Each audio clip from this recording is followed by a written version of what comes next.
Hi, this is Neeraj Garg and you are watching class 10th chapter 9 application of trigonometry exercise 9.1 question number 2। Question start करने से पहले मेरी आप लोगों से रिक्वेस्ट है, अगर आप मेरे चैनल पर न्यू हैं तो चैनल को सब्सक्राइब कर लें और जितना ज़्यादा हो सकता है अपने फ्रेंड्स के साथ शेयर करें। चलिए स्टार्ट करते हैं क्वेश्चन नंबर 2।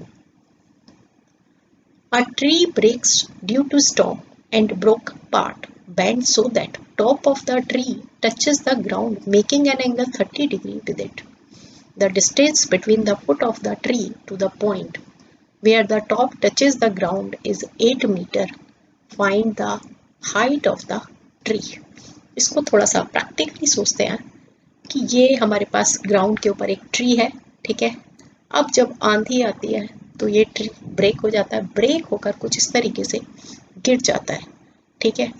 इसी तरीके का हमें कुछ एक डायग्राम बनाना है। ये हमने डायग्राम बना लिया तो मतलब हमें समझ में आ रहा है कि AD और AC ये दोनों आपस में इक्वल है। ये ब्रोकन पार्ट हो गए ट्री के, ठीक है। So height of the tree कितनी हो जाएगी? Height of the tree that is equal to AB plus AD, ठीक है। और AD किसके इक्वल है? AD और AC आपस में इक्वल है, तो ये हो गया हमारा AB प्लस AC, ठीक है। ये हमें फाइंड करना है, राइट।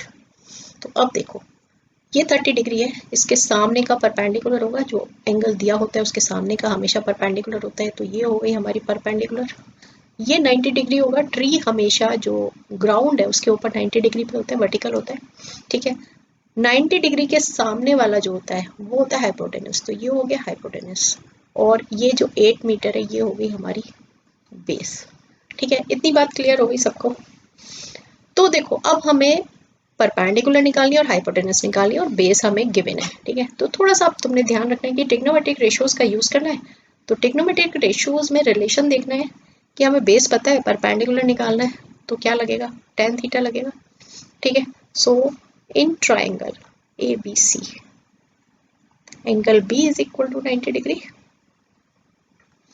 तो tan 30 degree that is equal to क्या होता है? Perpendicular upon base. tan 30 degree की वैल्यू कितनी होती है? वो होती है 1/√3। परपेंडिकुलर हमें निकालना है AB, ठीक है। और बेस हमें गिवन है 8 मीटर, ठीक है। तो ये हो गया 8, क्रॉस मल्टीप्लाई करेंगे और √3 AB that is equal to 8। Then AB is equal to आ गई हमारे पास 8/√3, ठीक है। ये हमारे पास एक रिजल्ट आ गया AB का, ठीक है।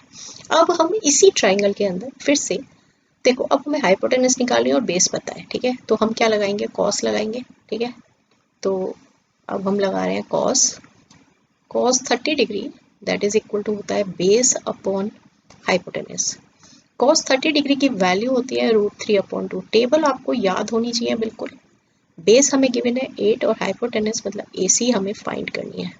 क्रॉस मल्टीप्लाई करा, √3 AC that is equal to 8 × 2 16।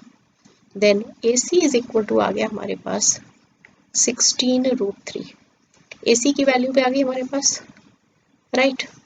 अब हमें क्या निकालना था? हमें निकालना था हाइट ऑफ द ट्री, ठीक है। सो अब हमको निकालनी है हाइट ऑफ द ट्री। तो height of the tree that is equal to है AB plus AC, right. AB है 8/√3 प्लस AC है 16/√3, ठीक है। जब बेस दोनों के सेम होते हैं तो वही हमारा एलसीएम हो जाता है। तो ये 8 + 16 ये हो गया 24√3। इसको हम रेशनलाइज कर देंगे, कभी भी डिनोमिनेटर में इरेशनल नंबर नहीं होना चाहिए, ठीक है।